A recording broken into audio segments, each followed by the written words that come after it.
Hey, what's good? My name is Chris. I'm the owner of Stafford Studios, and I'm here to announce a brand new podcast that has been a passion project of mine for at least 2 years now. I've just now gotten to the point where I can do this, and this is the first episode, so I'm very, very excited. The podcast is called Music, Movies, and Modern Entrepreneurs, and I'm going to be interviewing people from all of those categories. And today is the first episode ever, and I'm very, very excited to announce that the person I'm interviewing is my very own personal music professor, Dr. Lawrence Gwozdz. He's taught me music for years. He is a world-renowned musician. He is also a composer. He is just such a huge, huge pillar in the world of classical saxophone music. I know that this podcast has 3 different topics that we're going to be talking about. And since music is the first in the title, I wanted to do music first. And Dr. Gwozdz is by far the most influential person in my professional music life. And so I wanted to interview him first. And so I'm very excited to announce this podcast. I hope you really enjoy it. Be sure to hit that like and subscribe so you'll know whenever we drop more podcasts. This podcast is not just going to be about music. It's going to be about movies, entertainment, and also entrepreneurship. So I'm very excited to introduce Dr. Gwozdz. So I really hope you enjoy this podcast. Let's jump into it. In order to become a good musician, you have to play great music. You won't become a good musician playing substandard music. It needs to be great music. You were proof of that. That young man was proof of that. Every student who I encountered during my 36 plus years at Southern Miss and before that, they got that impression. So the first 2 to 3 minutes of this podcast is actually a conversation that me and Dr. Gwozdz had before we started filming, and it was just too good to pass up. So I wanted to include these 2 to 3 minutes of just fun dialogue between us before the podcast even started. So I hope you guys enjoy it. Did you ever get a good look at that recipe for duck's blood soup that I sent you? I remember you sent it to me, and I started looking at it. I don't know if I ever. I'll never forget that as long as I live. Well, that's actually. I'll never forget the phone call you made to your mom. I was standing there, 'cause I think those were the days where you had to use like a payphone or something, right? If there were cell phones, I don't think many of us had them. Yeah, for sure, not me. Too early, yeah. I heard your mother cackling when you told her what you had to eat. Dr. Gwozdz I thought it was delicious till you told me what it was. We had duck's blood, and your mother's just roaring. The favor I was going to ask you is coming now. Okay. Oh, I have such bad hat hair. You do not. I do. You do not. It's horrible. No. It's no worse than mine. Oh, it's pretty bad. I was actually going to cut my hair before coming in, but I didn't have a chance to. I'm not sick at all. I spilled a bottle of chlorine in the back of my truck without knowing it. And you inhaled? Well, after noticing that I brought it from... Even Clinton didn't inhale, I said...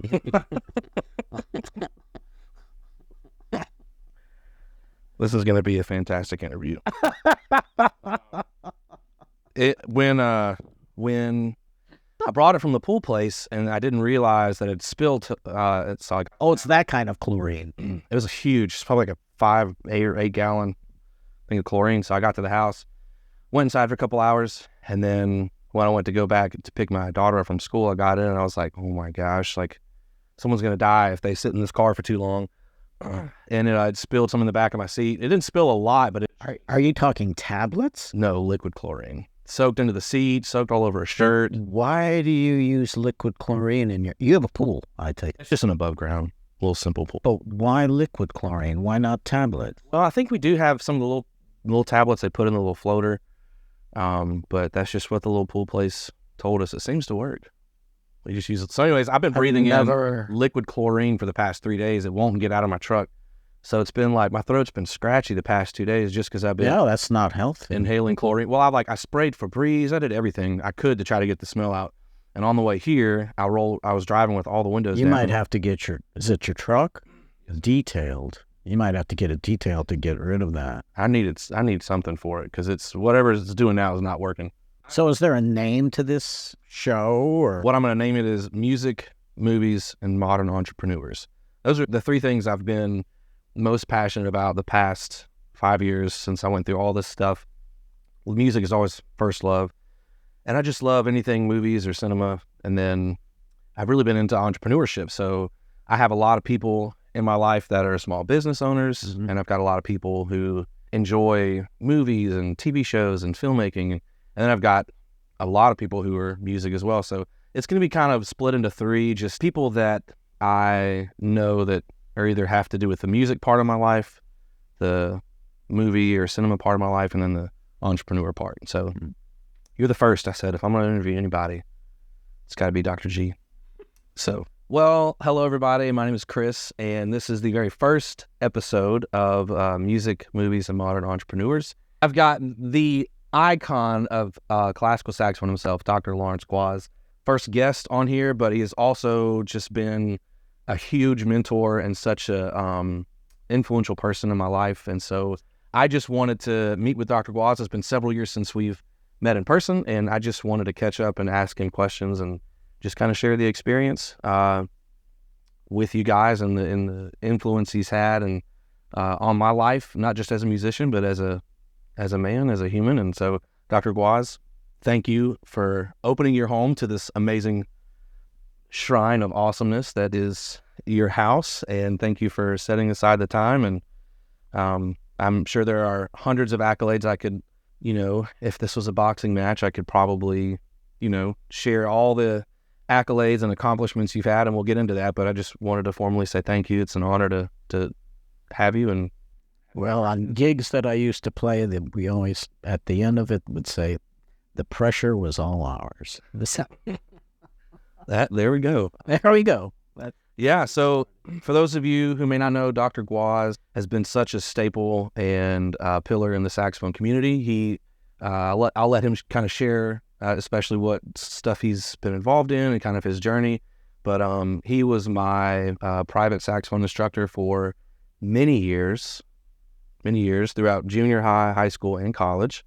And he's just been just a huge influence. And I just don't know how to really explain our relationship other than the fact that he has been just an awesome mentor for so many years.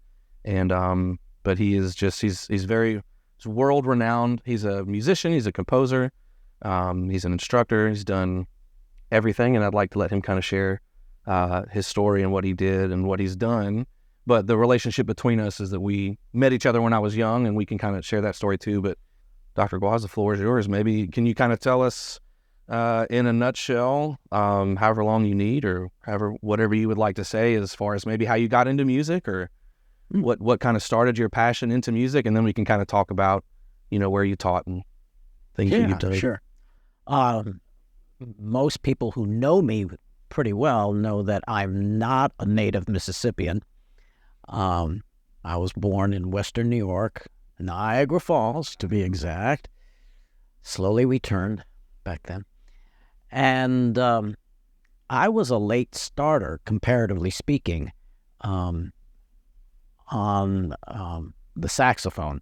In fact, the first instrument that I ever had any sort of experience with was, of course, it goes without saying, it goes hand in hand with my national upbringing and so forth, was the accordion. My mom had visions of my becoming the next Lawrence Welk, partly because that was I had the same first name as he did. The problem with that, though, was the fact that having been born with spina bifida, that neurological disability that comes along at birth, bearing large weights, especially in the upper part of your body, was a real issue. And so even though the size of the accordion that was handed to me wasn't nearly the same size as a normal size, I never really took to it. I probably had a couple of months of lessons for which I didn't practice. I don't know anything about not practicing. Right. For lessons. And so the teacher said, looked at my dad at one of the lessons, and he said, "We don't need to be doing this. He's not interested. He doesn't want to do this. Why don't we wait with this?" So, gave it up. And I was probably, I'm going to take a wild guess because I can't really remember, but I think I was about 5 or 6 years old when that accordion was handed to me. Yeah. And I didn't look at another instrument, at least to play, until I was 13. Yeah. And you know already, you can, I mean, just relate to your own background when you were that age. I mean, you started, you were in 6th grade, so I think you were, like you said, you were 11, okay? So I was 2 years behind schedule, so to say. And what motivated that is, in between episodes of The Price is Right and Concentration, a friend of mine who lived down the street would off and on stop at my house, get off his bike, and we'd chit-chat and so forth, and said, "Hey, Gwozdz, why don't you come with me for saxophone lessons?" He had already started this playing saxophone the year prior, during summer lessons. The school that I attended had a summer music program where the directors taught private lessons. And my mother heard that from the kitchen. She came running out. She said, "That's a great idea." She was all about it and said, "Yeah, why don't you do that?" And I said, "Well, I don't even have a saxophone." And she said, "We'll get you one. We'll find one for you, you know." So the first thing that had to happen, though, was to get the director's permission to start. In the school district that I attended, you took what was called a seashore test in music that tested your sense of melody, sense of rhythm, the basic elements in music, to see, just if you even showed signs of talent, basically. And to cut to the chase, the director said that, well, some of my scores were okay, some of the scores were, but let's give it a go. So that was the sign for my parents to go rent an instrument from the LaSalle Music Shop in Niagara Falls. And there's a little bit of a side story there. Had I known then what I know now about saxophones, and you can relate to this because of an instrument that you wound up buying, that saxophone that they rented for me, I should have held on to, and probably my parents would have probably paid a couple $100 for it, because it's the kind of saxophone that I wound up playing much later in life. It was made by the Busher Company. It resembled Mr. Rauscher's instrument, except it was silver. Yeah. So there's no telling how much it's worth. Exactly. Yeah. So anyway, I started those lessons with the director, and Bill, that friend of mine from down the street. We went to lessons together. The moms traded carpool rides to the lessons. So anyway, to cut to the chase, within 3 months, I caught up to the other guy. Because I discovered that this was something that I could do. I mean, a kid who walks the way I do with physical issues and so forth and so on, you kind of get this mindset of, what can I do in life? I can't play football. I can't play baseball. At least not to any sort of level. So, when I started to play the saxophone and got a kick out of it, I would start practicing hard. Like, I would put in 3 hours of practice a day, and nobody had to push me, because I was having a blast playing this old geezer of a saxophone and doing okay. So there was no secret to how and why I caught up to Bill in such a short amount of time. He wound up quitting at the end of the next academic year in junior high band. My first year in band was in the 8th grade, and I wound up getting. No, I was second chair. That's right. One of the few times second chair. Anyway, One of the few. yeah. And then, of course, 1 year later, I wound up going to my first solo competition after only playing for 8 months. Yeah. But see, I had a team of teachers who pushed. And you know what it's like to have a pushy teacher, because you had one.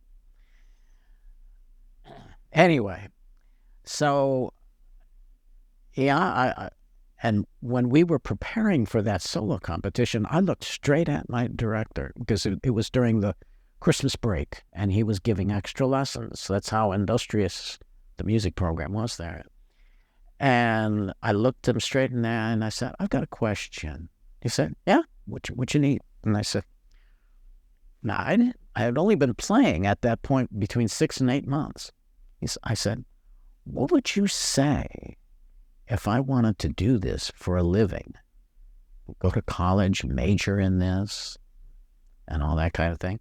And he looked straight back at me, and he said, "Gwozdz, if you get good, there will be a place for you." And I'll never forget that one response he gave to that question, because I took that and ran with it. So I said, "Okay."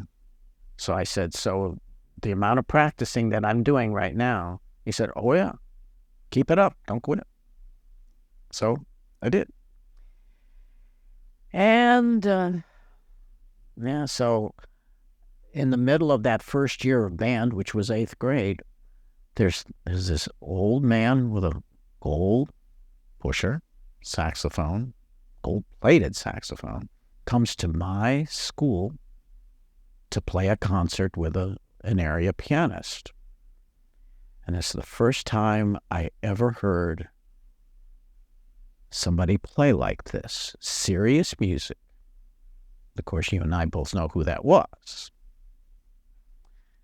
And after his little shtick concert with the pianist, he came back to the band room and gave a mini clinic for the band. And I'm sitting there.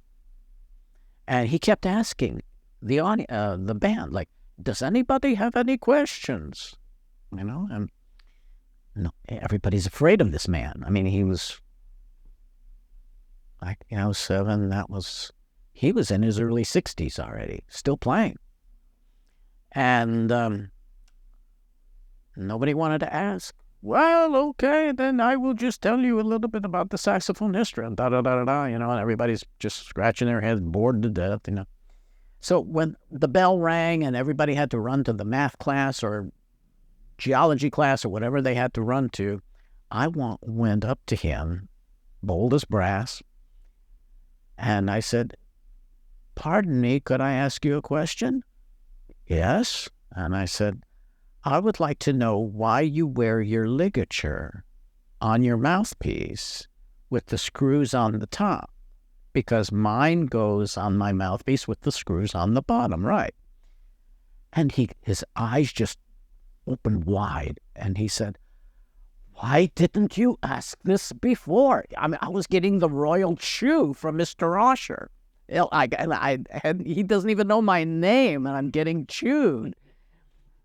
But it was funny. I mean, to anybody who's watching this, they'd probably be laughing their head off. So I said, "Well, I don't know why I didn't ask." And he said, "Very well, I will tell you why. It's because it works better for me that way." That's all he said. And I said, "Oh, okay. Could I ask you what kind of reeds you play?" And then he's getting a little frustrated by me, because he's saying, "Why didn't you ask when I asked for questions?" And he said, "Well, I play wooden reeds made by Van Doren." And I said, "Okay, thank you." And then I went on to my class, But that was my first experience with Mr. Osher.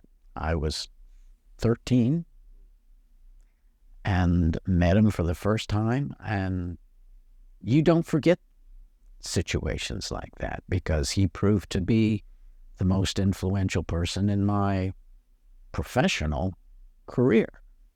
Well, I mean, some years down the road, when I became a college student in Western New York, Fredonia, he was looking for players to play in his ensemble, and my professor recommended me to him.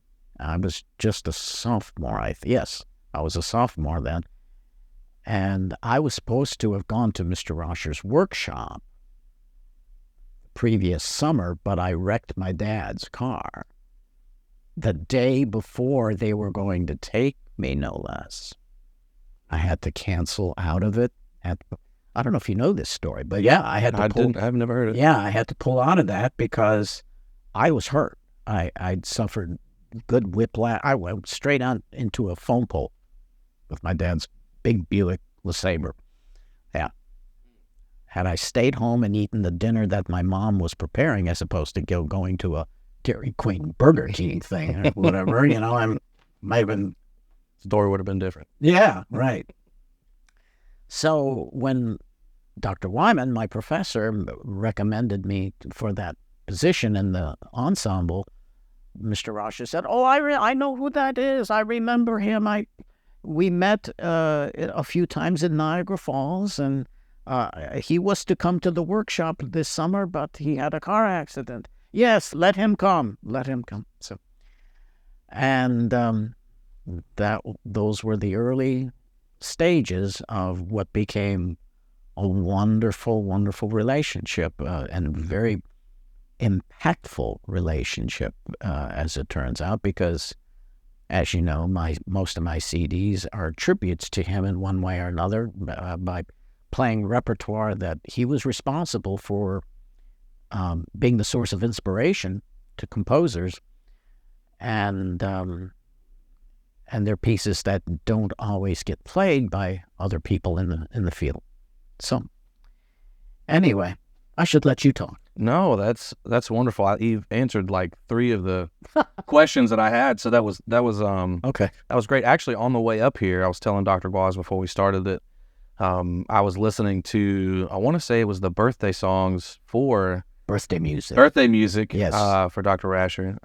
And on the way up here, and I think, I could be wrong, but I think me and you have played at least 1 or 2 of those pieces together, or started it. Because when I heard it, I remembered, I said, I have played some of this. I don't know if maybe I just looked at it, or maybe we just played around in a lesson one day together. Oh, I think you were the person who wanted to know really badly how to make that percussive sound with the tongue. Yeah. And you got it. I got in trouble so many times for slap tonguing in band, so many times, just because I could do it. And when I finally figured out how to do it, I would slap tongue. But do you remember everywhere. how you learned? I don't know if I do. I don't know if I do. You asked me, how do you do that sound? How do you make that sound happen? Because you had heard the recording. A slap tongue is, just for those who may not know, is a percussive kind of... It's a sound. It's a slap, a popping sound that you make on the reed of the mouthpiece, and it sounds like nothing that should come out of a saxophone ever, but it sounds very, very cool, and I would always want to learn how to do it and never want to practice anything else until I could slap tongue properly. It's like pulling, like pizzicato on a violin. Yes, that's very... Plucking the string, yeah. But I don't remember how I learned it. I do remember listening and thinking... It was a quite simple story, the way you asked me, and I said, well, this is how I learned, I was not taught how to do it by a teacher so much as by a fellow saxophone player who was just a couple of years older than I was at the time at Fredonia in college. He just told me to seal, this was off the mouthpiece, seal the flat part of my tongue against the roof of my mouth, try to push up as hard as I could to create like a real seal, and then snap it away as quickly as I could. And he said, you're going to have to do that quite a bit before you even try doing something on the instrument. And so I told you that story, and you tried it a couple of times in front of me in the lesson, And then I said, okay, I mean, I had to just leave you alone. And I said, you're going to get it. You won't get it today. You might not even get it tomorrow, but you'll get it because you're going about it the right way. The next week you had it. And the reason you had it is because you heard the sound first. You know, you heard the sound of what the end result should be. And so you had that goal in mind. And I don't know. Versus being told what it is without hearing it. Yeah. And having to.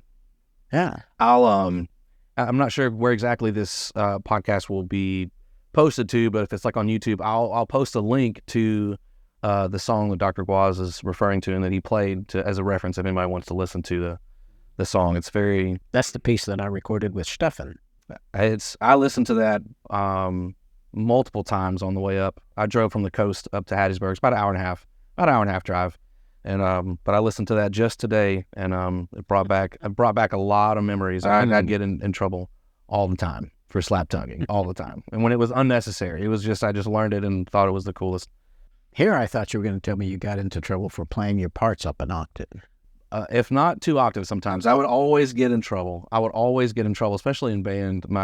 I would always the trumpets always had the coolest part in the stands tunes and the melodies, and so I'd always get in trouble for playing either my parts up an octave or playing the trumpet parts. And I don't know. But one of the coolest things, just a segment, I don't even want to pull up these notes yet, but one of the coolest things that I have on my list that I wanted to just share about how Dr. Gwozdz has really impacted me is I remember he would always make me practice and learn things without looking at the music first. So he always challenged me to hear the music for what it was, and would push me in lessons to do certain exercises or certain techniques that, honestly, I felt like the Karate Kid a lot, and you were Mr. Miyagi.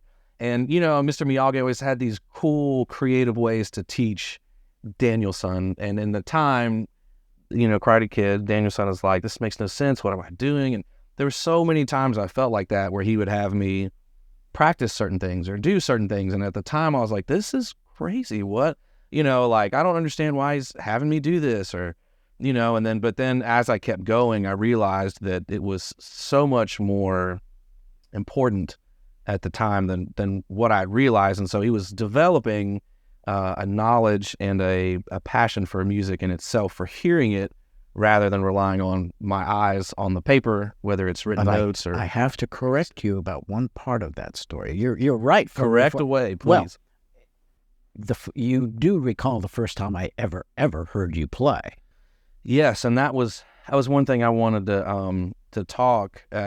My version is probably way simpler and way less detailed. So if it's okay, I'll share my version first, because Dr. Gwozdz was an adult at the time, and I was a 11-year-old. So my version may be a little more skewed. But the first time we met, we were talking earlier about how you did like a music tryout thing at school to see if you had the ability to kind of catch on to music for melody and for rhythm, you know, you would kind of try out or whatever. So my school did the same thing, and they brought a saxophone mouthpiece to school, and they brought a trombone mouthpiece and a trumpet mouthpiece, and the guy was like, you need to play trombone, you'd be terrible at saxophone. Like, you have the worst sure ever, like, you don't need to play saxophone. I was like, but that's what I want to play. Like, that's the instrument I wanted to play. So long story short, I chose the saxophone and fell in love with it. You had been playing for a while. Yes, like sir. So a few weeks or... Yeah, I think I started in like September, October, and it was Christmas time. And I just remember,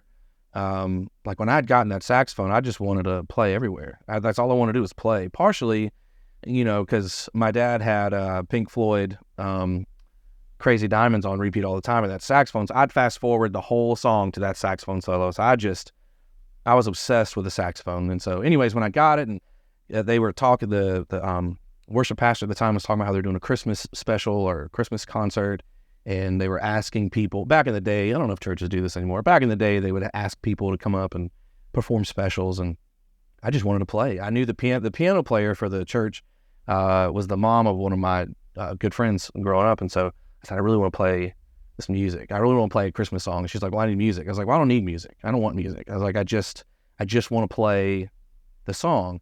And she's like, well, the band needs music. And I was like, well, I don't have, I am 11 years old, just telling the lady I don't have music. And so I remember going to I don't remember much, but I do remember going on stage to practice during one of the rehearsals. And I told her what key I wanted it in, and she just kind of looked at me. I was like, yeah, I need it in this key, because this is the only key I knew. I'd only been playing for a couple months. I think I played like Jingle Bells or something. It was Jingle Bells. And so we played, and no sheets. No music, no sheets. I just kind of like listened. I just knew, just from listening to the song so many times as a kid, I just remember learning it. And the pianist kept asking me, you sure you don't want music? And I said, why don't I know? It's be distracting for me. I just want to play. I wanted to be able to look. I remember wanting to be able to look at the people and see their reactions, because it was Christmas time. I think it had like a Santa hat on or something. I don't even remember. But long story short, I played this song, and to me, I felt like I did probably horrible. And it wasn't, honestly, it just wasn't anything normal or it wasn't anything special to me, because I was just so involved in church and I loved music. So it was like, oh, here's this kid who played Jingle Bells. And then I got off the stage, and that was it. A few people pat me on the back. Oh, good job. I didn't think twice of it. And so then my mom, I don't know how long, a couple days, maybe a week or so. No, it was that day. That day. I don't remember the time frame, but she was like, yeah. I went right up to her. She's like, Dr. Gwozdz, you may have spoken to her that day. I don't remember when she spoke to me about it. I can't remember when, but she just came up to me and she said, there was this really good, amazing saxophone player, this great guy, you know, he wants to help you learn and offer you lessons. I didn't know anything about saxophone. I just knew how to play a few notes. And so I just remember her trying to tell me, she was really trying to explain who Dr. Gwozdz was. And I'm 11 years old. I was like, I don't know. I was like, sounds fun to me. Like, I love it. I want to get better. And she's like, no, you don't understand. Like, he's amazing. And I was like, yeah, I want to learn. And she's like, but you don't understand. Like, he wants to teach you. And I was like, sure, let's do it. And so I still, to this day, I feel like I owe everything creatively in my life to Dr. Gwozdz. I'm sure we can get to that later, but I remember going up the elevator in the PAC at Southern Miss, never seeing him before in my life, don't even know what he looks like, don't know what I'm doing, what I'm getting myself into. And I remember walking down, because your office used to be in the further. Yes. And so we had to walk down that long hall, and I just remember opening the door, and I was just like, I don't even know what I'm doing here, but this is amazing. We're sitting in this room with all these posters and, you know, on the wall now in his office, and the rest was history. That's how we met. I'd never met Dr. Gwozdz before, but just from his generosity and his kindness of wanting to, you know, continue to pass down the legacy of music and knowledge of the saxophone, he wanted to teach and offer me a lesson. The beginning of the Kicks took place a little more than a year after that. Okay. I mean, yeah, because you had regularly scheduled lessons after school with me. And as time passed, I could see, okay, I mean, I remember teaching you the beginning stages of vibrato, you know, and all those kinds of things, and they were happening.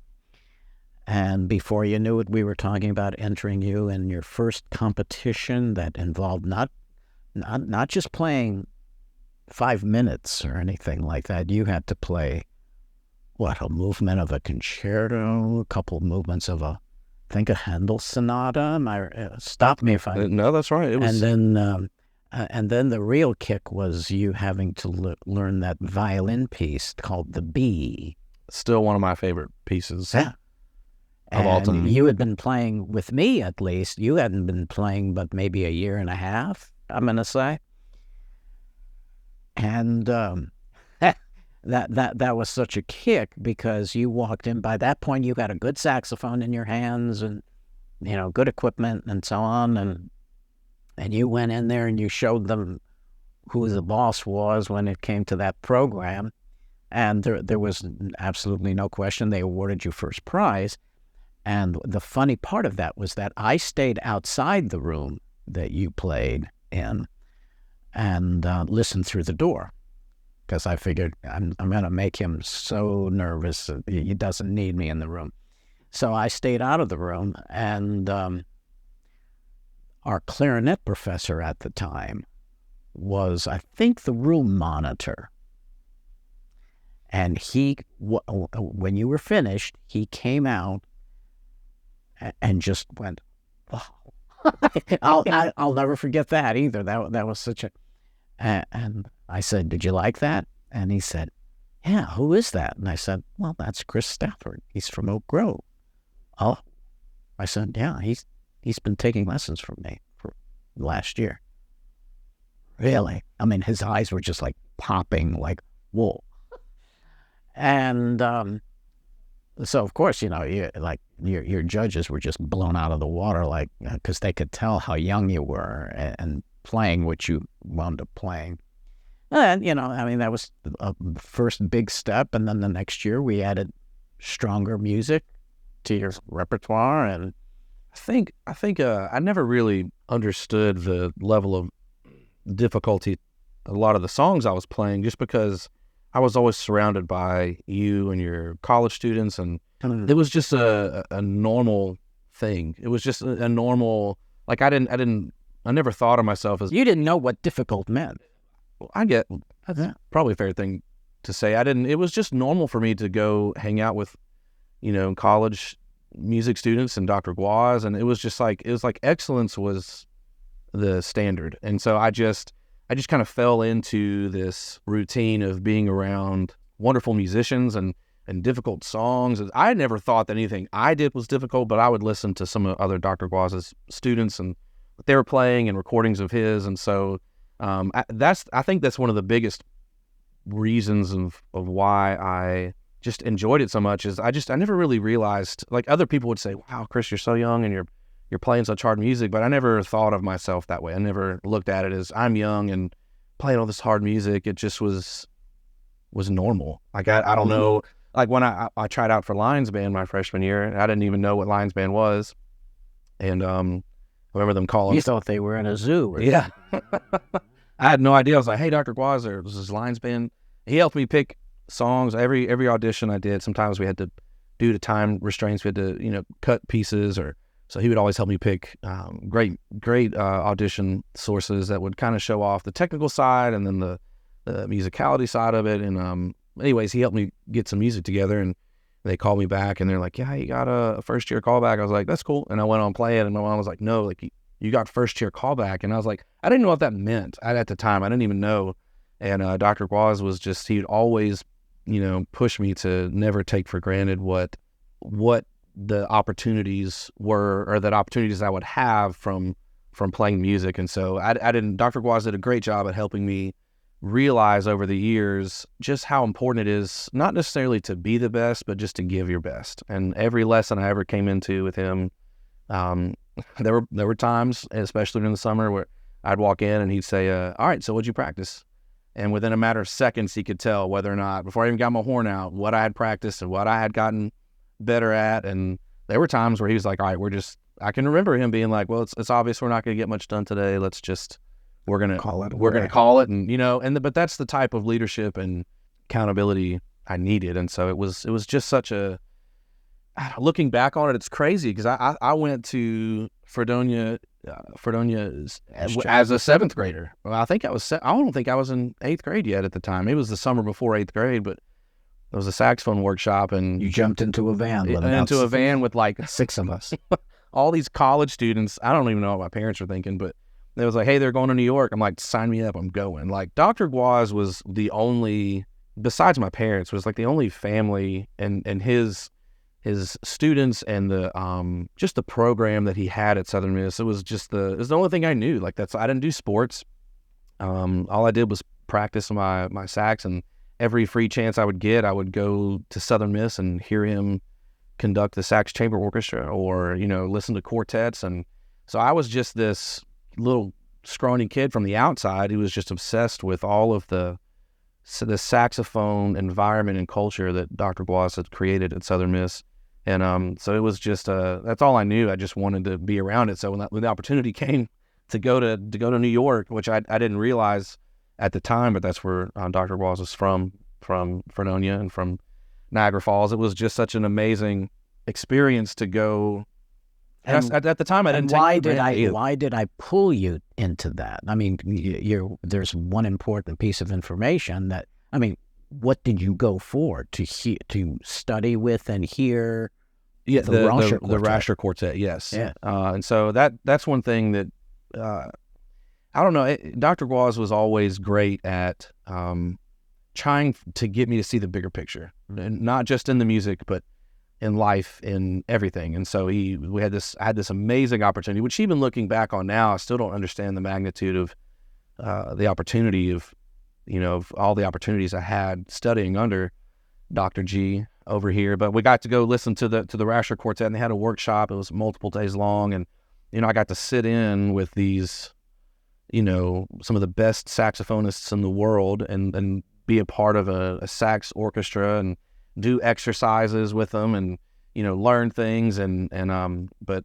I'd love to hear your take on that trip, or at least your experience in maybe bringing a seventh grader along with a bunch of college students. Probably one of the coolest memories I have as a musician. Even at the time, being so young, I just remember it being so weird that like people get to do this for a living, or that people get to study this, because I mean the thought of college to me was still so foreign because I was just so young.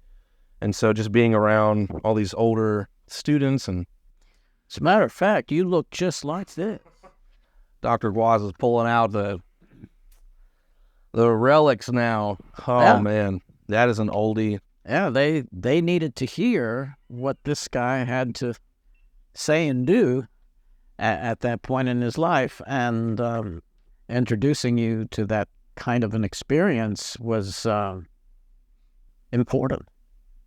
So, I wanted them to pour into you what I knew they would pour, and it was nothing but encouragement, of course, from 4 experts in the field. And so, anyway, that's pretty much my say on that. One of the things I remember specifically about that workshop is one of the things Dr. Gwozdz used to make me do in our lessons early on is that I think they would call it saxophone ping pong, or I'm not sure what you would, where I would have to turn my back or close my eyes, and he would play a note, and then I would have to try to play that same note on the first try. So I just remember that for some reason. And, it's kind of tough because, I don't have perfect pitch or anything, but, there are times where I'd be really close, and, so he would play a note and I would have to try to guess what that note is without looking. And so we would do that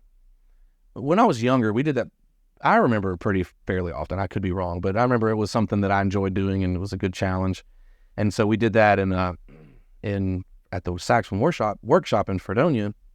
Was this other guy who looked young. His name was Craig. Remember Craig? He looked Craig Lundgren. Yes, he looked like he was my age, but he was a lot older. He was just a smaller guy. Looked young, and I was like, man, there's another 7th grader here. I was like, I'm so upset. Like, I was excited to be the youngest person there. And that's one thing Dr. Gwozdz, as a side note, has always kind of reiterated to me, is it's always good to not be the smartest person in the room or the most talented. That way you can learn. And so I enjoyed, Dr. Gwozdz always put me in situations where I could learn, whether that was from someone my own age or someone who was much older. So he always created opportunities for me to be around people who were more established, who were older, or who were, just more experienced, like bringing me to the workshop or all these different things. He'd always let me be around his college students and do things because, I don't know his intentions behind it, but to me it was really cool because I learned at an early age how important it was to be a sponge and to soak things up. So we were at this workshop and I saw this guy it turns out to be really, really nice guy. Worked with him a little bit at Southern and studied some, and because I think he was, at that time, he wasn't at Southern Miss, right? But he ended up... No, he would have still been in high school, I think. But he did end up studying at Southern. Oh, he came here. Yeah, that's right. So I ended up knowing him, and even though I was always just like this little kid who hung around, like I would just show up to things, and I was just kind of the second or third cousin that would show up to parties uninvited. But I got to know a lot of his students, and they were much older than me, and they were always very kind. But when I first saw him at Craig, I didn't realize that he was a little older than me, and I distinctly remember at the workshop they were doing this exercise, and they were like, I in my mind, they called it ping pong. I don't know what it could maybe called something else, it? but they had this, they brought him up on stage, and there was, I don't know how many people were at that workshop, probably at least 100. 30. Oh, No, not that about many? 30. Okay. So as a seventh grader, it seemed like 100, but all these great musicians and, saxophonists, and we're in this room, and before one of the rehearsals, I think they just called him up there and they said, anybody want to do this exercise? And I was like, I want to do it. I want to do it right now. And I just remember, I can't remember how many I got right, but I just remember standing back. To usually have standing back to back like the old, gun duels. We wouldn't march and throw horns at each other, but we would stand back to back and, close our eyes, and he would play a note and I would try to match that note. And so it's just one of the memories I have of that. Obviously there's a lot more amazing things that happened at that clinic, but it's just one that sticks out to me because, in that moment I was kind of thrown into an environment of like being, sometimes in order to do great things, you have to be uncomfortable, and so, and so it made me, in that moment, I was like, I kind of enjoy the uncomfortableness of like being around people who were so much better than I am. And it just kind of pushed me, to do that. And I just kind of got addicted to that feeling of, I want to be around people who know more than I do, because then I can learn.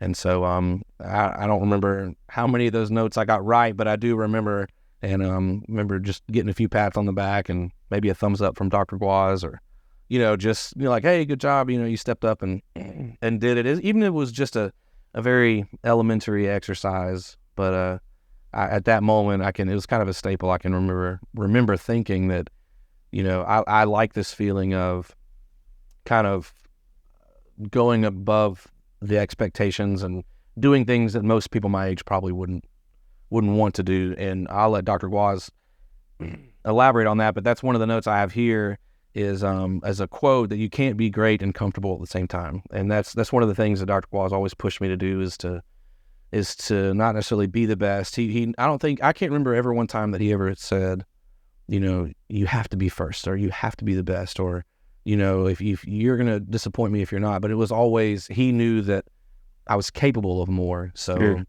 He always just pushed me to be my best and always set the standard of excellence, which honestly is carried out through my entire life. Even though I haven't, after college, I didn't really do much with saxophone, but it set the standard of drive for the kind of man I am today. Everything I do it to my best. I still remember a lot of the teachings that he, gave me, and just life lessons and stories, and just, there was always so much more than saxophone and lessons with him. It was how can we make you a better person, a better musician, a better leader? Because a lot of times he would teach me these things, and I would go off to these clinics or high school or Lions band or whatever I would do. And at that time, I didn't realize how much knowledge and leadership he was pouring into me, because it was just normal. Like for me, it was just a normal thing to be with Dr. Gwozdz, which is just crazy, because it's not a very normal thing to be able to study under someone like him. But at the time, it was just normal. But he really instilled so much compassion and just a desire for excellence that it carried out. No matter every job I've had, I've always just put my best foot forward. And Dr. Gwozdz, we had a lot of uncomfortable conversations where he would tell me and call me out on if I wasn't doing my best, or if I wasn't practicing enough, or he would always push me to do more and to be better and to work harder, and to memorize concertos and memorize these pieces and practice more. And, so it was never he was never one of those coaches who's just impossible to please, but more of a mentor that you want to please, and say, I would come in and just excited to show him what I had practiced that week. And so I think that's one of the biggest things I've learned just from Dr. Gwozdz over the years, is the importance of hard work and of dedication. Because I told my wife and kids yesterday that, you are by far, and by far for sure, the most influential person I've ever had in my life, regardless of music or saxophone. But you've... Now, you're not going to tell them how much I've paid you to say all of this. He's paid me nothing. Actually, I'm like the worst host ever. You're supposed to send your guest a list of questions, and I didn't. I didn't send him anything. I was like, hey, I'm going to send you these podcast questions, and I never did. But I told, hand on the Bible, I told my wife and kids yesterday, we were coming back from the beach, and my daughter was asking who I was going to interview, because I do a lot of video interviews and stuff, but this is the first like podcast interview I've done. And so I told her, I said, I'm going to interview my old saxophone teacher. And they're like, oh, that's awesome. And so Dr. Gwozdz sincerely over the past years has felt more of like a father figure and a mentor than an instructor. I mean, I know it's been several years since we've seen each other, but he's coached me so much through the years and through the lessons of just life, of what it means to do your best and forget the rest, and what it means to be uncomfortable. I can remember times where I was in the summertime, I'd be preparing for something, and I'd go on a trip, and Dr. Gwozdz is like, you bringing your saxophone? And I'm like, I certainly am. And I would always, whether I was staying the night at a friend's house, we had sleepovers or hangouts, I would always bring my saxophone.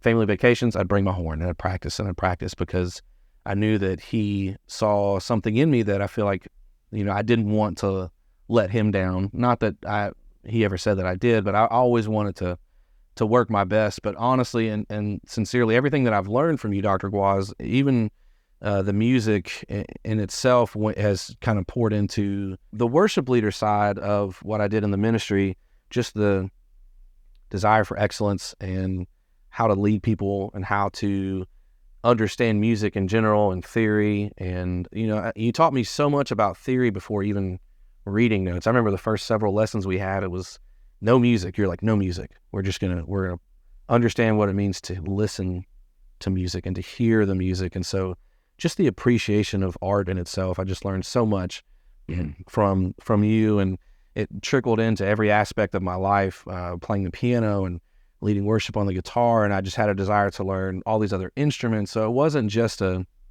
saxophone instructor. It was more just a life mentor of, I got to learn all these amazing things from one of the most renowned saxophonists in the world, but also felt like a father figure as well, not just an instructor, not just a teacher.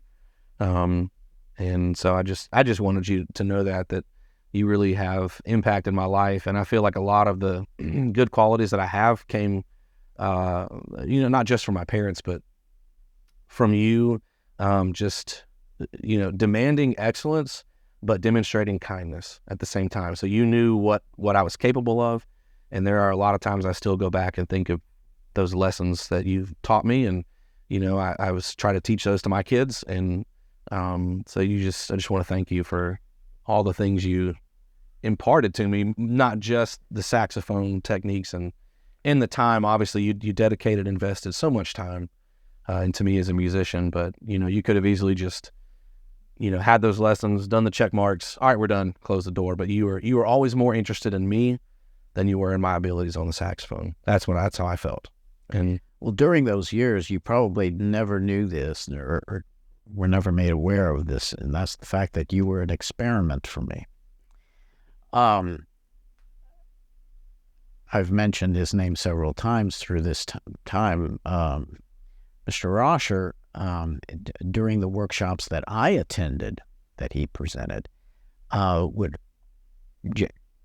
almost always be aimed at not just helping people become better musicians and players of the instrument, but also help them become better teachers. And the various facts that he shared with us based on his years as a teacher came out. And, you take copious notes during those sessions and then try to remember how to implement what he shared to see if they would work for you. And your years of lessons proved to be an experiment for me to see, well, if what he was encouraging us to consider using would in fact work with especially the younger player.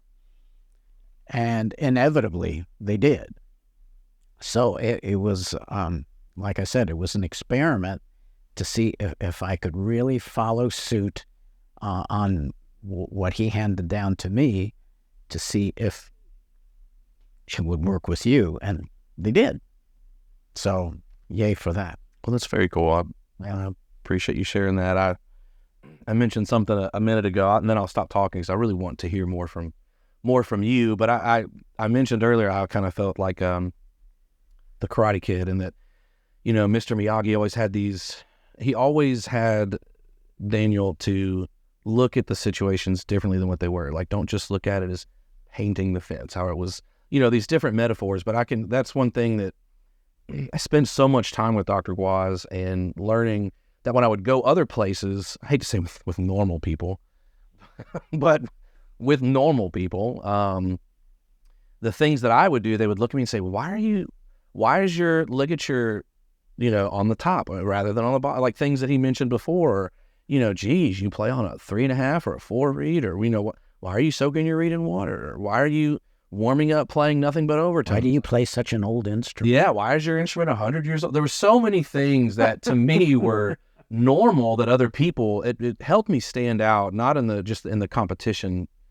mindset of things, but Dr. Gwozdz really helped me see a different approach to work well under pressure, to, you know, give my best. You know, you're only gonna perform as well as you practice. And so he would always make me practice as if I was performing, as if I was competing. And I just remember I remember showing up to tryouts and there being 100 people in a room, and everyone's playing their instrument really loud, just trying to show off and playing their scales as fast as they can, as loud as they can.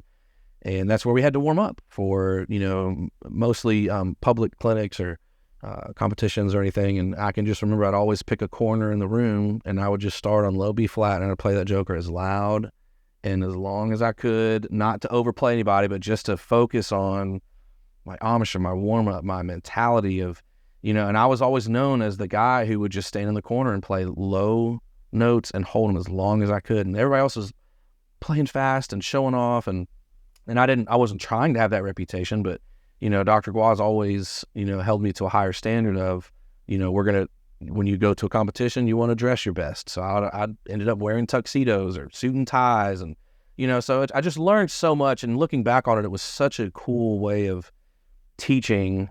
And I thank you so much for it, because I still to this day find myself looking back on trying to see things for more than just what they are, not just painting the fence, not just wax on, wax off. And so there's so many things that throughout our lessons and our friendship and him mentoring me that I learned throughout the years. It was more of how can you become a great leader? And that's really cool you said that about a teacher, is that I ended up teaching lessons for a while. I didn't feel like I was probably ready, but I ended up teaching music lessons, whether it was piano or saxophone, and I got that joy from Dr. Gwozdz, and just being able to see a student who's excited about it and being able to help them and give them, you know, things to practice and things to work on, and kind of draw out that passion for music, and seeing that light bulb click, and they get it and they like it. So I just wanted to share that there's so many cool memories. People used to make fun of me, and they're like, "Oh man, your ligature's upside down." I'm like, "No, yours is wrong. Like mine is right, yours is wrong."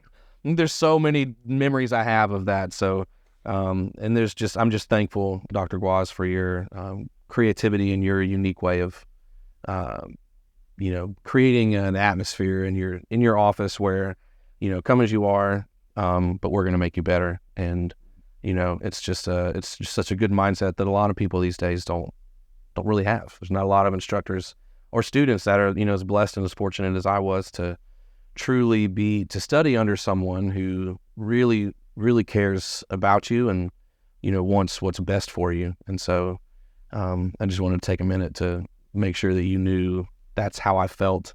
And I know I've told you some of that before, but I know it's been so long since we've seen each other in person, but you really have been the biggest influential person I've ever had, because part of me felt guilty for not continuing saxophone as a career, and I struggle with that a lot, but I just felt a tug in different directions. And so, but I always felt this feeling of wanting to make you proud. And there was a time I struggled with that. I told my wife, I'm like, sometimes I feel so guilty that Dr. Gwozdz gave so much time and invested so much effort. And, you know, part of me part of me still to this day wishes I would have continued down that road. I know everything happens for a reason, but you definitely left a lasting impression, and that, I would always catch myself thinking, I wonder if Dr. Gwozdz is still upset at me for not pursuing Still it. upset? I never was.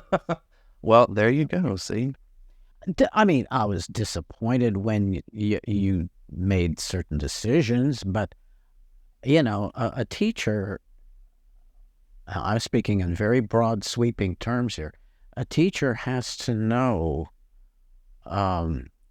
for everyone's benefit, when to let go. And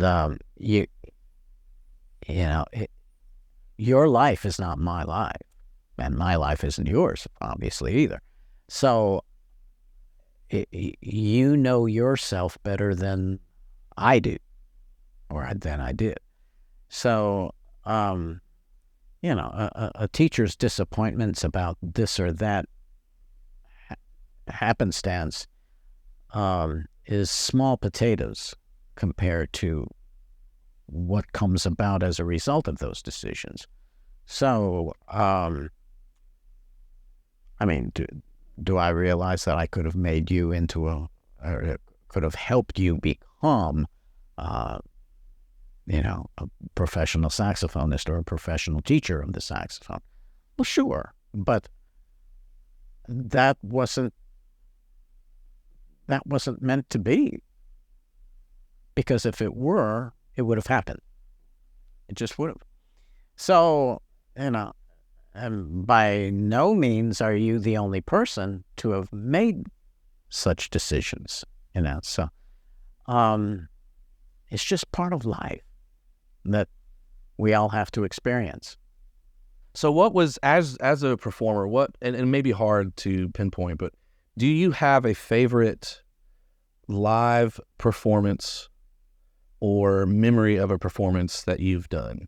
I know you've performed a lot. I was even doing more research as for you as far as some of your accolades and stuff, because even being younger, it still didn't realize how just profound Dr. Gwozdz was and his reach. But I'm not near the level of performer that you are, but I was even thinking, that's a hard question for me even to answer, because there's so many things that probably could stand out in your mind. But is there a performance or a location or an event that that kind of stands out as whether like that was my favorite or the most prestigious? Or, how do you feel like you could answer that? Yeah. No, that's actually an easy question for me. In fact, the poster from that very concert is just over your shoulder here, that tall blue one there on the wall, from Zurich, when I was soloist with the Zurich Chamber Orchestra.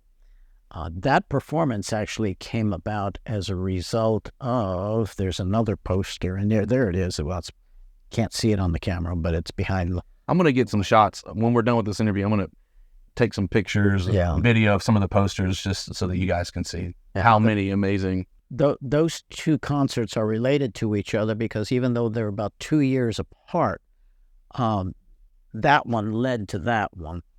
At the dress rehearsal for this concert, the conductor, this was at the Menuhin Festival in the heart of the Alps of Switzerland. The conductor came up and said, we were playing the Frank Martin Ballade, which was a phenomenal piece from Mr. Rauscher's repertoire, with orchestra, and he just came out and said, I want to do this piece again with you in 2 years. And I'm just mesmerized by him just coming out and saying that. And I said, okay, please explain. And he said, in 2 years, it's the composer's centennial of his birth. Yeah. Frank Martin was born in 1890, so we were coming up on 1990 at that time. And he said, I would like to include this piece on one of our orchestra concerts. And I said, and where will that be? And he said, that will be in Zurich, in Town Hall. Now, that's the equivalent in Switzerland of Carnegie Hall. And I said, I was a little bold at that, probably a little too bold for my pant size. But I said, okay, I will do it on one condition. Would you be willing to do another piece with it? And he said, what piece do you have in mind? And I thought for a few seconds, and I said, the Iber Concertino da Camera. He said, you have it. Bam. And the deal was made. And yeah, yeah. So in September of 1990, that concert had happened. And that was a concert in which I began the program playing the Martin piece that we had played before. Then there were two Mozart pieces. One was a symphony and the other was a piano concerto with it was a Serbian, I think, the pianist. We met briefly backstage, and then I came out at the end and played the Iber with the orchestra. I played both pieces from memory, and it was almost the same kind of scenario as yours when you said that you were around such a great atmosphere, but at such a young age. Because after I finished the Iber, I had no clue what I was in for. The applause was so strong that the conductor was pushing me out back on stage to acknowledge the audience. There were 2,500 people at this concert. And so I walked out and took an additional solo bow, came backstage. The applause would not stop, so the conductor walked out with me, and we both took a bow together along with the orchestra. We bowed again, came backstage. The applause was still not finished. And so that's when he grabs me by the arm and he said, might you have a little encore? I had nothing prepared. Nothing. So I said, okay. So I walked out there. I looked up to the heavens and I said, give me something. And so this was a moment where I was just not in control. It was all divinely inspired. And I just came up and said, Bourrée of Henry Purcell, which is on that same CD that you referred to earlier. And so I played without piano, the first Bourrée from that recording. And it was like a minute or so, just quick enough to say, thanks for clapping so loud, you know. And the audience just broke out, more applause, you know. And I say, oh my goodness, this is crazy, you know. And I walked backstage, and the applause continued. The conductor came out with me one last time. We both took a bow with the orchestra, you know. Yeah, that concert was immemorable.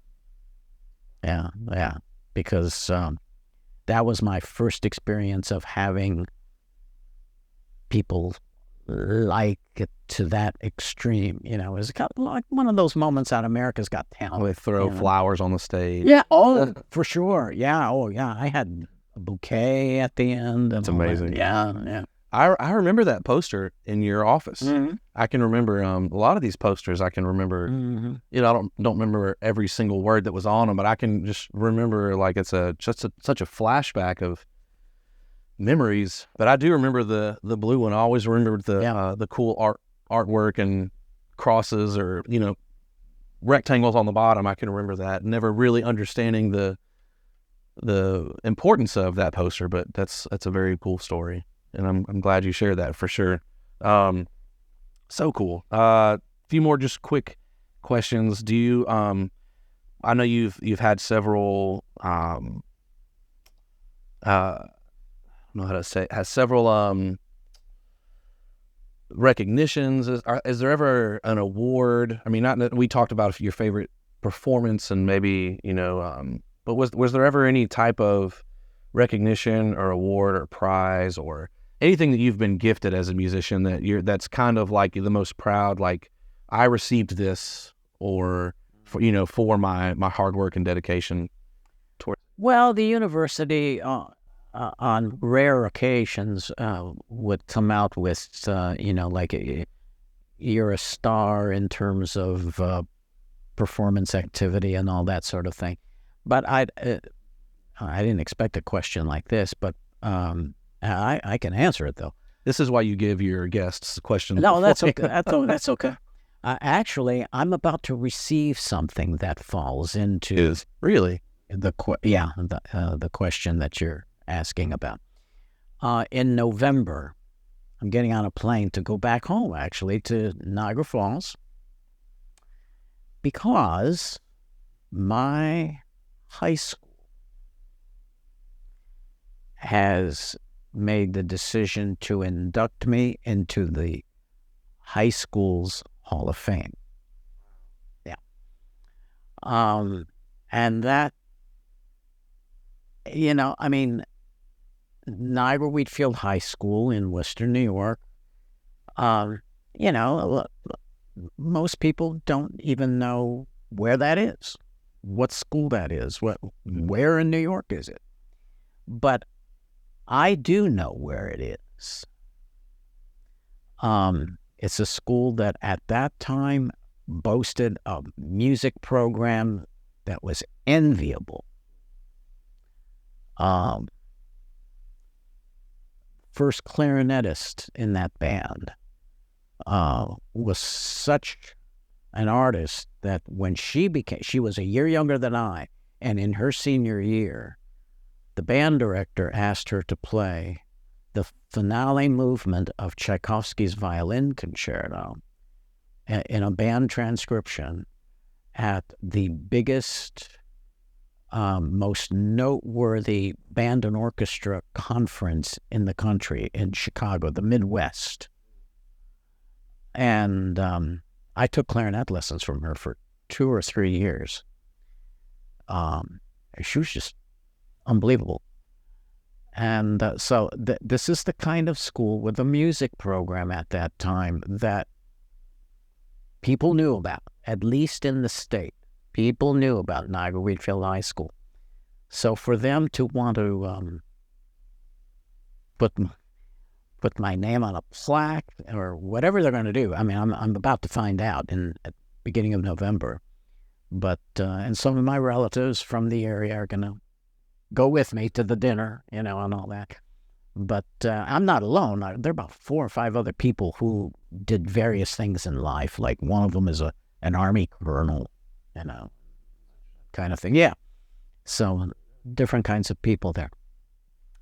But so I'm going to have to answer your question with that, being inducted into the Niagara Wheatfield Hall of Fame, because that's meaningful. I absolutely. I loved the school. I loved the music program. It was the foundation for me in terms of my musical training. So it's full circle coming back around. Exactly. Yeah.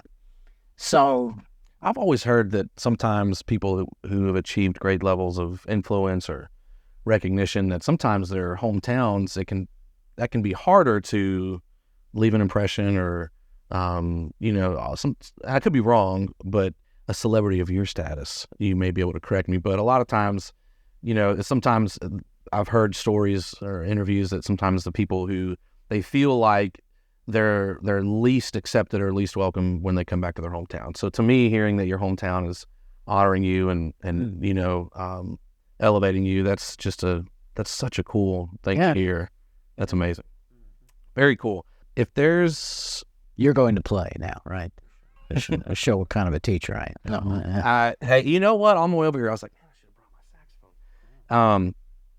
If you... 2 kind of questions like this are just really quick answers. If you could give your younger self any advice, or an aspiring musician, someone who's not even just a saxophone player, but just someone, I guess that's kind of a double answer. Your younger self, any advice, or a young musician who's aspiring to not just make music their career, but just who loves music and wants to better themselves in the art of music as well. Any type of advice, maybe to any young listeners out here who are just now starting to learn, or maybe they're older in life and they're wanting to pick up an instrument, but from Dr. Gwozdz himself, is there any kind of advice you can give to us or any of the listeners that maybe? Yeah, I would say I would keep them. There'd be two things I would say, and they're both short thoughts. First one would be consider the source. Where's that music coming from that you love so much? Where's that sound of the saxophone that you love so much coming from? Where'd it come from? And I'm not going to answer that question here. I'm going to just leave that thought out there. The other piece of advice I would offer is seize opportunities. Don't let opportunities just pass you by. And you know that just as well as anybody, because I didn't let you let opportunities pass you by. You jumped into a van with 6 or 7 other students, college-age students, and traveled. How many miles was it? 1,000 maybe? We drove. Oh, yeah, to 2 days. Yeah, we drove all the way to Western New York. That's something, Dr. Gwozdz, that I don't remember if I said earlier, but that you always were challenging me. You'd always find a competition, or you'd have found this, we're going to enter you into this. And life is not supposed to be easy. Yeah, and you really did instill so much of seizing the opportunity. And it's to me, this is kind of a full circle thing as well, is just being able to hear insights from you as my instructor, as my teacher, and hearing that piece of advice you give to people watching this or listening to it. You definitely made me seize every opportunity, or I won't say made, you did a great job at providing opportunities for me, and you'd always give me the choice, but you would highly suggest, hey, this is coming up, you really need to do this. And that usually required learning a new piece of music, or working with a new pianist, or memorizing more music. So it's, I just think that it's awesome that, remember what the first person who gave me saxophone lessons, what he said to me during that Christmas vacation. If you get good, there will be a place for you. Well, how do you get good? Well, you seize opportunities. So, yeah. So I walked that walk. I know what it's like. What better thing to do than to pass that on? Well, and just so that everyone watching and you have a son who's about to benefit from that. Absolutely. I appreciate you instilling that into me at such a young age. And there's nothing against my parents or other teachers or anything, but just from a person who, they were always behind you. Yeah, who directly studied under you. You like those disciplines and those values that you, whether you realize or not, you were directly. Every competition you were at, that you played in, your parents were there. Absolutely. That is so important. They did. They were such huge supports, and so shout out to my parents when they watch this. So absolutely. I more so just mean from an artistic or a creative side of seizing the opportunities, and always just being your best. I can remember sometimes you'd stop and I'd be playing something, you'd stop. You can do that better, or let's try that again, or it was always a good push for just be the best you can be. Because I feel like that's, if God gives us an ability or a talent, we the least we can do is for Him is to give back and do our best, and try to be the best we can be, because I don't want to ever waste the abilities that God has given us. So that's a great piece of advice. Last two things. Do you have a favorite quote that you can leave us with? Whether, I know you kind of just did a piece of advice, but is there a quote from any professor, any instructor, any WWE wrestler, Ric Flair? I didn't think you were going to go there. Oh, that's my last question. I'm saving the best for last. Oh. Any quote that you... Sure. In order to become a good musician, you have to play great music. You won't become a good musician playing substandard music.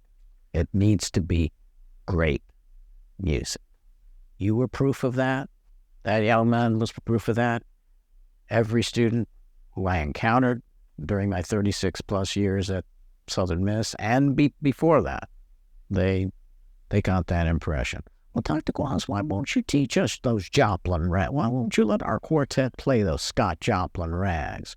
Or why can't we play a medley of Beatles tunes or whatever you want to use here? And that's what I throw back at. I think for anybody watching this, I think that's such a good piece of advice and a quote. Is that your quote? Is that you? Did you make that up? No. Or do you want to give credit, or can I just say sure? But he's not alive anymore. I'm afraid. It's Sigarasher again. It's amazing. I think that's a great advice for anybody, regardless of music. If you're whatever your craft is, if you're an electrician, if you're whatever you're doing, if you want to be good at it, then do great. Whatever you do needs to be great. The reason I'm asking you is recently, the past couple of years of since starting my business, and just really been obsessed with trying to be excellent. Benjamin Franklin, the quote, "If better is possible, then good is not enough," and which really ties back to a lot of what if better is possible, then don't just be good, be better, and do the best. If you're going to dump the trash, dump it the best way you can. If you're going to clean your room, if you're going to, run errands for your boss, if you're going to prepare a piece for your saxophone instructor, do better, be better. And so that's something I'm always trying to learn and self-develop. The last thing I'm going to say is I know the answer to this, but our audience doesn't. I need to know, who is your favorite WWE? I know this answer. I don't believe because I can recall you doing poses and doing chants.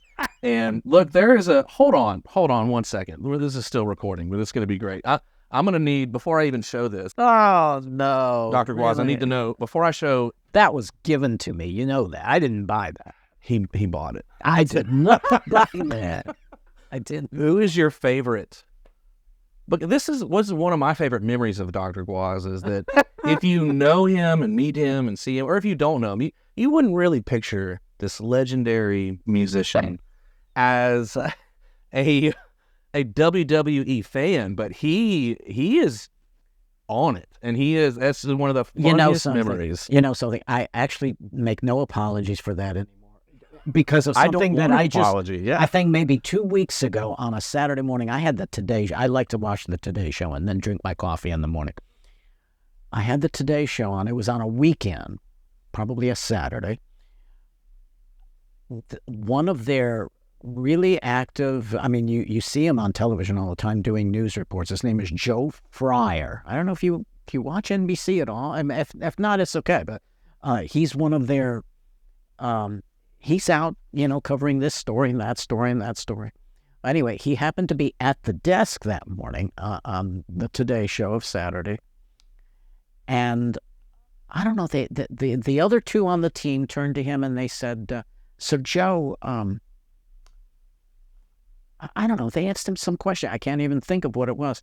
And his response was, "Now, there's something about me that only those who are closest to me know about me. And that's the fact that he's speaking of himself, I am a die-hard WWE wrestling fan." And I could not believe it, that here is this very well-known newscaster from NBC at the news desk proclaiming to the country that he is a wrestling fan. And I said, so what's wrong with me being?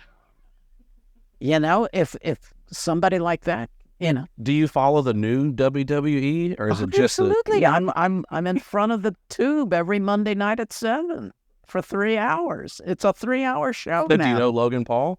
Oh yeah. Sure I do. He just lost, by the way. Oh my gosh. Listen, So favorite WWE. now you know what WrestleMania is. Yes, Everybody in the country knows what WrestleMania. Everybody in real. the world knows what WrestleMania. It is real. It's all. No, of course not. That's not the point. It's a good show.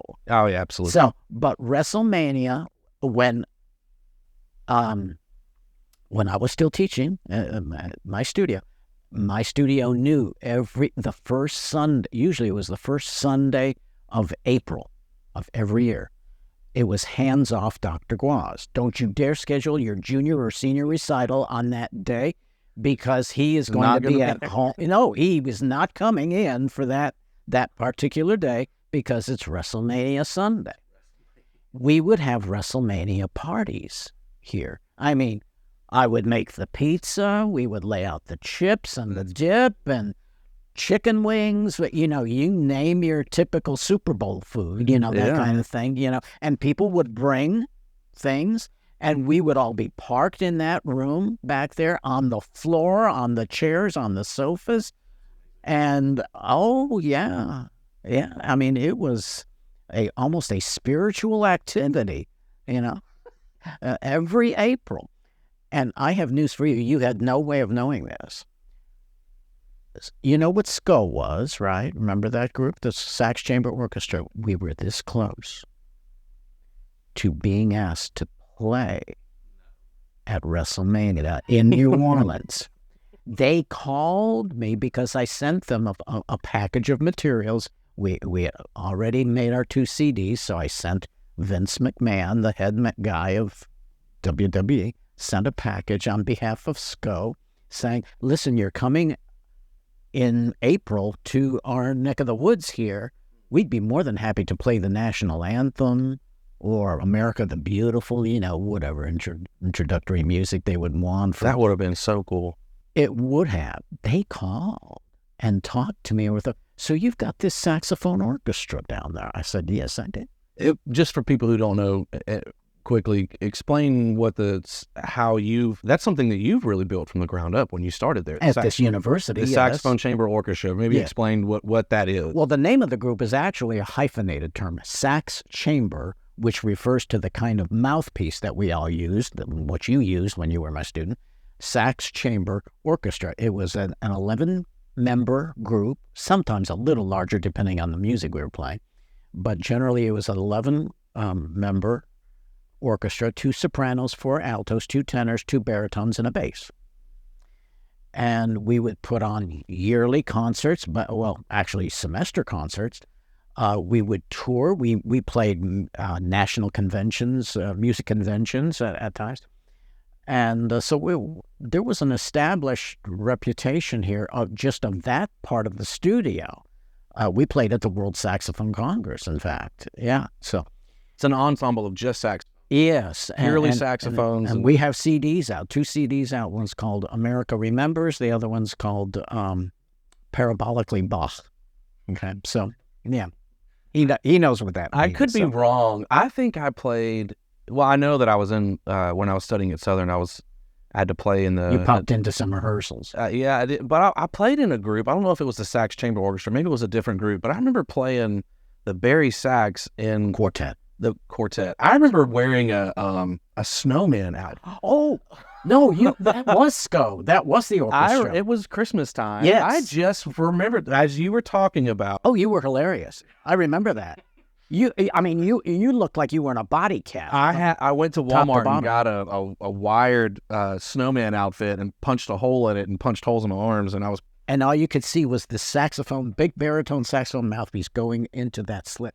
I thought I was going to lose it. I didn't tell Dr. Gwozdz because I was like, he's either going to love it or he's going to be really mad. Oh, it was hysterical.